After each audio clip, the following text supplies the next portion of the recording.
Hey there, Cyclones. This is Miss Purrier. Sorry I couldn't be there today, but that doesn't mean you get to do nothing. Ha ha ha. So here we go. These are our notes for today. Hopefully you enjoyed your inquiry lab. You've kind of figured it out. You may not even need these notes if the counters really hit home with you, but just in case you need a more concrete method for adding positive and negative numbers, which are integers, I am going to give you a couple strategies today to use.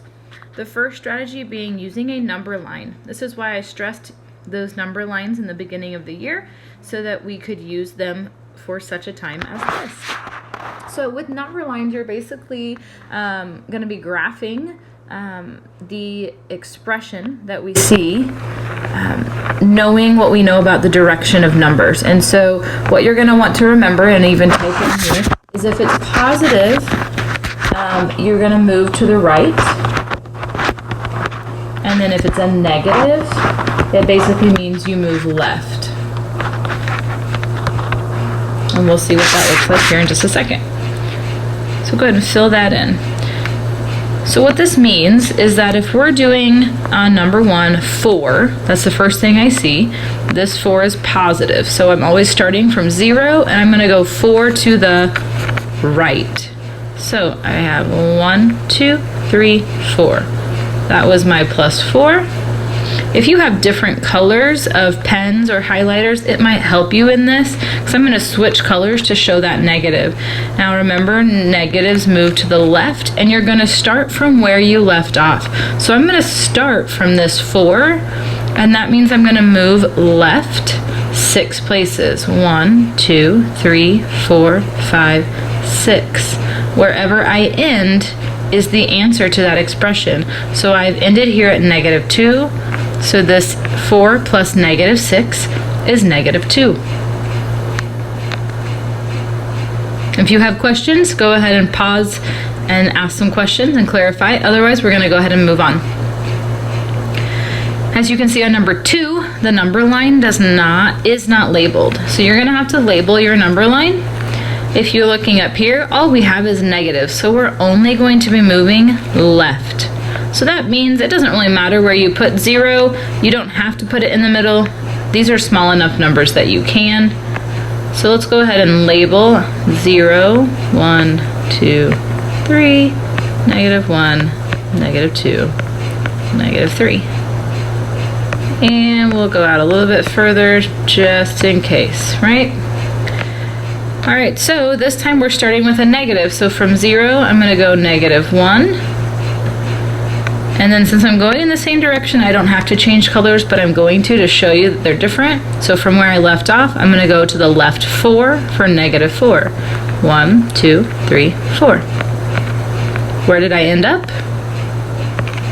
Negative 5. So negative 1 plus negative 4 is negative 5. If you thought about those counters, you'd start with 1 red counter, add 4 more red counters, so you'd have 5 red or 5 negative. All right, this next one is for you to try, so have the teacher pause the video and go ahead and try this bottom one on your own. Again, if you have those second colors, that would be helpful. 2 colors, excuse me, and then resume the video to check your answer. As you can see, our answer should have been equal to positive 5, because I moved 7 to the right, then I had to move 2 to the left, which ended right here. All right, that is the number line method. Remember it if you like it, if that makes sense and it's a good visual for you, please feel free to use it. The next strategy I'm going to show you is what's called the scoreboard. Sounds exactly like that. So positives and negatives are now on 2 different teams, and we're going to look at the expression and see which score goes to which team. So at this first one, that negative 4, that means the negative team scored 4 points. Okay, so that means I'm going to come over here and put 4 on the negative side. Notice I didn't write negative 4. Okay, so we kind of look at this as just teams. Which team are they on? And how many points did they score? So the negatives scored 4, the positives scored 7, since this was a positive number. Now, the 2 questions you ask once you've putting the scores out there, you're going to ask yourself who won, and then by how many. So when we're looking at this first example, 7 versus 4, who won? The positives, right? So the positives won by how many? So how many more points did they have? They had 3 more points. So then the answer to this is a positive 3. Okay, so you divvy up the points, see who won. That's going to be the sign of your final answer. If negatives would have won, it would have been a negative answer. If positives won, it's a positive answer. And then you find how many they won by, and that's your final answer. Look over at number 5. Looks a little more complicated, but we can do this. So the first thing I see is that negatives scored 12. So I'm going to come over here and write 12. Then I see that the positives scored 16, and then the negatives scored again. So they got another 9 points. So what is 12 plus 9? Hopefully you said 21. So now out of 16 versus 21, who won that game? Hopefully you're saying the negatives won because they have 21 points. And by how many did they win? So how many more points did they get than the positives? Hopefully you're saying 5.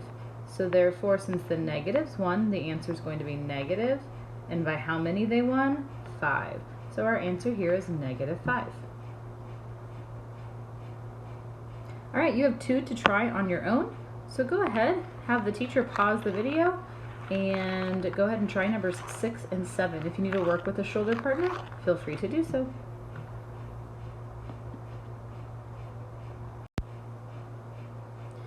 All right, Cyclones, hopefully you are ready to move on and check those answers. So when we're asking ourselves who won and by how many, on number 6, we can see that negatives won. They're the only ones who scored, so they scored by 29, so it's negative 29. On number 7, after I divvy up the points, I find that it's 14 to 11, so the positives had more, so the positives won, and by how many? They won by 3, so our answer is positive 3. All right, now you have the number line method and the scoreboard method. You also have the method of counters like we did in that inquiry lab. So if you really wanted to, you could also use counters when you're doing this. Those will be available to you throughout this chapter if you need that visual to help you. In these next 3 questions, I want you to choose whatever method you'd like to do. So you could ask for some counters if you want to use those. You could draw number lines, or you can try the scoreboard method. Whatever you do, I just want to be able to see some kind of work to know how you did that, and then go ahead and answer. So go ahead and pause, give yourself some time to figure these out on your own, and then resume the video when you're ready to check answers. Good luck! All right, as we check in, number 11, I use the scoreboard method, easiest to show on here. So positive scored 40, negatives had 23, which means positive won by 17 points. So my answer is positive 17. Number 12 was special, so they both scored 12 points. So nobody won, and there was no difference between those scores. So this is actually just a 0. Those are also, we see, additive inverses. So those are opposites that when added together give us 0. And then last 13, positives scored 7, negatives scored 15, so the negatives won by 8 points. Pat yourselves on the back, give somebody else a high five. I know you guys are doing an awesome job. All right, that's going to conclude the notes for today. As you can see, attached to your note sheet is a homework assignment. It is called Sum It Up. You are only required to do numbers 1 through 24. If you look at the back of that homework assignment, ladies and gentlemen, there are number lines. If that's the method you'd like to use, please show your work on that. If you would like to use the scoreboard method, I would prefer you to get a separate sheet of paper and show me your work on that. So I should see some kind of work that you're going to hand in with that worksheet on Friday. All right, you may use your class time wisely to get that worked out. Good luck. And again, sorry I missed you today, but I look forward to seeing you guys on Friday. Have a good one.